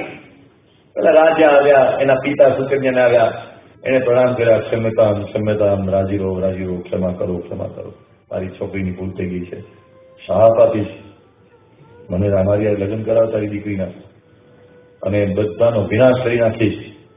એટલે પછી રાજાને એટલું સંકોચ થાય કે મારી 16 વર્ષની છોકરી અને 60,000નો ડોહો, 60,000 વર્ષ ક્યાં મેળ પડશે? વાપરે વાપા. પણ શું થાય? પછી ચ્યવન તો જરા યોજનાબદ્ધ માગણી કરી રહ્યા હતા. કઈ વાંધો નહીં, હું પાછો જુવાન થઈશ. એટલે પછી ચ્યવને આની પાસેથી જ્ઞાન મળ્યું, તેની પાસેથી જ્ઞાન મળ્યું. આમળા મગાવ્યા, જાવંત્રી મગાવી, ખરડનો દલ લેતો સોટ્યા અને એમાંથી બનાવ્યા ચ્યવન ત્રાસ ખાઈને ચ્યવન જુવાન. આપણે આજે લાભ લઈએ છીએ. આજે પણ આપણે ચ્યવનનો લાભ લઈએ છીએ. તપ, વ્રત, દાન, આવા અનેક પ્રકારના જાત જાતના સાધનો શાસ્ત્રોમાં કયા છે. પણ નિષ્કામી થવાનો ઈલાજ મહારાજે જે વચનામૃતમાં બતાવ્યો એના તુલ્ય દુનિયામાં ક્યાંય મળે નહીં. દુનિયામાં નહીં, અનંત કોટી બ્રહ્માંડમાં ન મળે. આ અક્ષરધામમાંથી આવેલો ઈલાજ છે. કારણ કે આ અક્ષરધામમાંથી આવેલા પુરુષ છે. મહારાજ સમજાવે છે કે આ સંતના સદગુણોનું ચિંતન કરશો, તમે આપોઆપ એ ઊંચાઈએ પહોંચતા જશો. ખબર પણ નહીં પડે કે આપણે ક્યારે એ ઊંચાઈએ પહોંચી ગયા. પેલી કહેવત છે ને કે સૂરજ ચંદ્ર વધતા ન દીઠા, વધતી ન દીઠી વેલ. એમ આપણને ખબર પણ નહીં પડે કે આપણે ક્યારે આગળ વધી ગયા. આ એક શ્રેષ્ઠ ઇલાજના એક ભાગ રૂપે આપણી પાસે તો ઘરમાં જ મૂડી છે અને ઘરમાં જ એ મૂડીને વાપરવાની છે. આ પ્રમુખ સ્વયં આપણા પોતાના જ ગુરુ છે, આપણા ઘરમાં જ છે. પણ આપણે પ્રમુખ સ્વયંના ગુણોનું ચિંતન કરતા નથી. બીજું ઘણું બધું કરીએ, આ જ રહી જાય છે. ક્યારેક અચાનક કોઈને ઉભા કરી આવો પ્રમુખ સ્વયં મહારાજના ગુણો વિશે અડધો કલાક બોલો, 5 મિનિટ બોલો તો પગ થશે. બહુ બોલો તો શું બોલીએ આપણે, વધુ શું બોલીએ? બાપા બહુ ગુણવાન છે, જબરજસ્ત ગુણવાન છે. ઓકે, પછી આગળ અદભુત. બાપા એટલે અદભુત. પણ તો તમે કેમ ભૂત જેવા રહ્યા છો?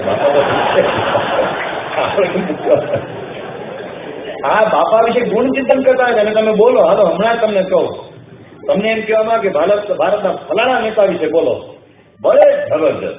અને પછી એ નેતા ઉપર અડધો કલાક તમને બોલે.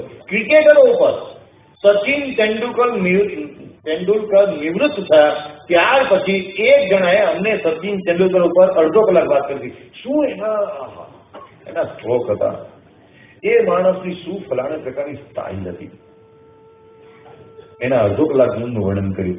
આપણને કોઈ વાંધો નથી, સચિનભાઈ એમને મુબારક, અને સચિનભાઈના જઈને એને દસ્તક લેતો હોય મને કોઈ વાંધો નથી. પણ ફાયદો શું? આપણે દુનિયાના લોકોના ગુણ અને અવગુણની ચિંતા કર્યા કરીએ છીએ, અને ક્યારેક તો આપણે આપણા છોકરાના ગુણ કરીએ બહાર, ખાસ કરીને વટાવવાનો હોય ત્યારે. આપણે જાણતા હોઈએ છીએ કે આપણો નંગ હકીકતે કઈ કિંમત ધરાવે છે, પણ તોય તમારે ઘરે મહેમાન જોવા માટે આવ્યા હોય તો તમે શું કહો? પહેલેથી જ ડાયો, પહેલેથી જ હોશિયાર. અમને પૂછ્યા છે પાણી પણ ન પીવે. અને પેલા નહીં એક આવી રીતે દરબારને પૂછવા માટે આવ્યા, પક્ષ સામે વાળા. જો હું કઈ દરબારની વાત કરું તો બધા દરબારો મારા ઉપર રાજી રહેજો. આ મારે એક સ્વાભાવિક રીતે એમની સાથે હેતપ્રીત હોય છે, એટલે હું એના પ્રસંગો વધારે કહું છું. હેત હોય તો કહેવાય, ખોટું ન લાગે એટલે. બપોરી પાછા બહાર નીકળીને મને વ્યક્તિગત રીતે હિસાબ સમજવા ન આવતા. પણ વાત તો આવે છે, એક દરબાર હતા તો એને જોવા માટે આવ્યા હતા. એટલે પછી જે કન્યા પક્ષ તરફથી વડીલો આવે ને પૂછે કે ઓકે તો તમે મૂર્તિયા છો, બરાબર, તમારે આમ ભણતર ક્યાં સુધી? કે આમ તો હું એમટેક થયેલો છું, પણ મેં પછી MBBS પણ કર્યું, MS પણ કર્યો અને CA પણ કર્યું, CS પણ કર્યું છે અને 2 વિષયમાં PhD ચાલુ છે. અચ્છા, તો મેં વ્યવસાય શું કરો છો?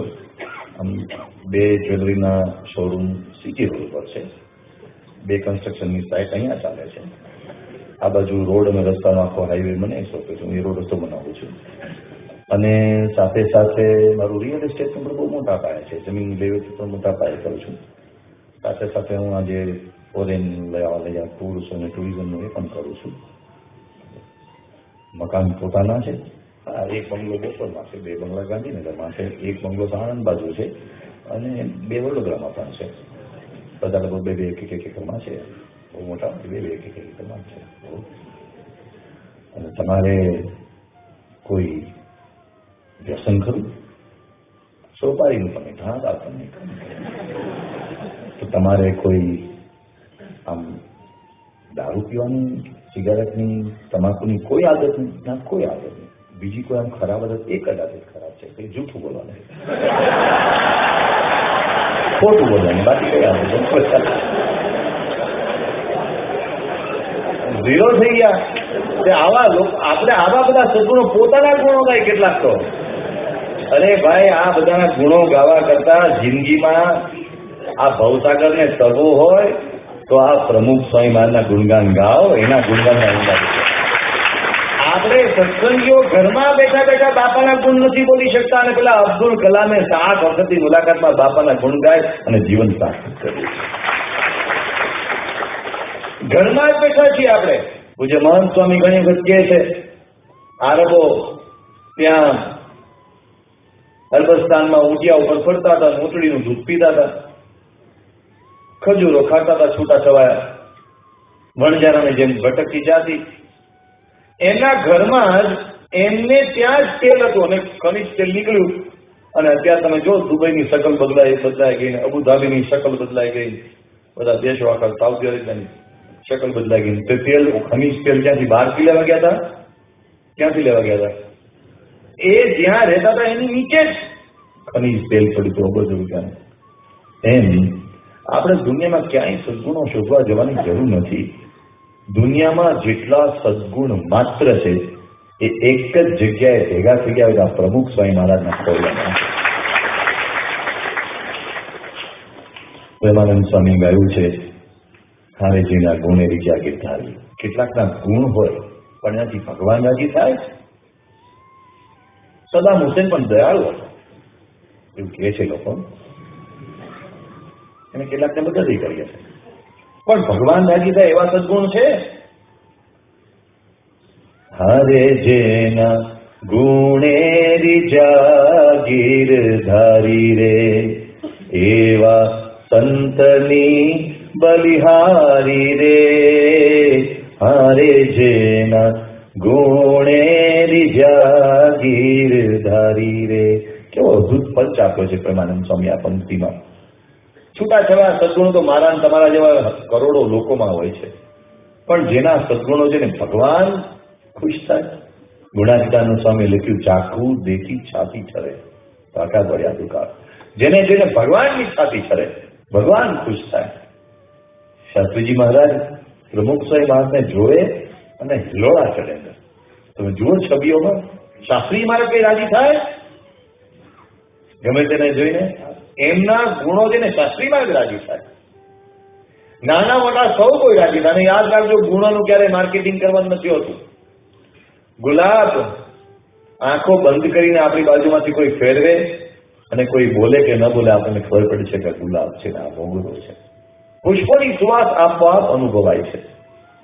આજે આપણે પ્રમુખ સ્વામી મહારાજના ગુણો ગાઈએ છીએ, એ માર્કેટિંગ માટે નથી. કોઈ એવું ના સમજતા કે આ માર્કેટિંગ માટે કરીએ છીએ. આ તો એક આપણી જાતને એનહેન્સ કરવા માટે, આપણી જાતને વધુ સમૃદ્ધ કરવા માટે આપણે કરી રહ્યા છીએ.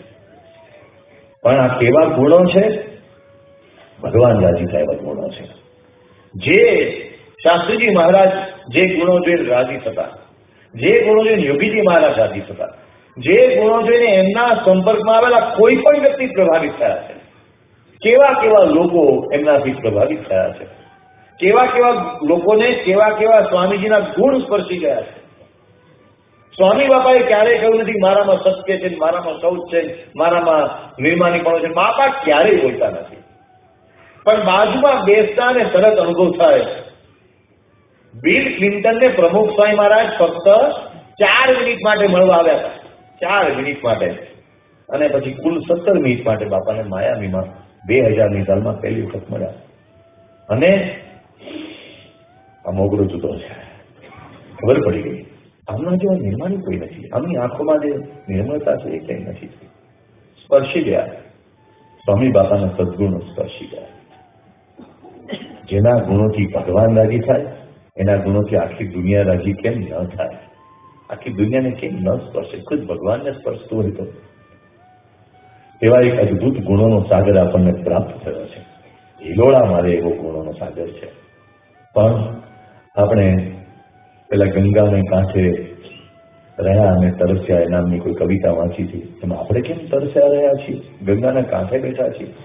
ગંગા કિનારે બેઠ કે કૂપ કા જલ પીજીએ. ગંગાના કાંઠે બેઠા છીએ ને આપણે કેમ કૂવો ખોદવા બેઠા છીએ? ગંગામાંથી કેમ આચમન કરતા નથી? તો એ આચમન કરવાનો એક આપણને શ્રેષ્ઠ અવસર ભગવાને જ આપ્યો છે. તો એનું આચમન કેવી રીતે કરવું જોઈએ? કયા કયા ગુણો છે કે જેનાથી આપણે આપણી જાતને અલંકૃત કરી શકીએ? કયા કયા ગુણો છે કે જેનાથી આપણને સુખ અને શાંતિનો અનુભવ થઈ શકે? કયા કયા ગુણો છે કે જેનાથી આપણને પોતાને આ જીવનમાં કૃતાર્થતા, સાર્થકતા, ધન્યતાનો અનુભવ થાય? એ વાત આપણે આવતીકાલે જઈશું. ત્યાં સુધી સૌને જય શ્રી રામ.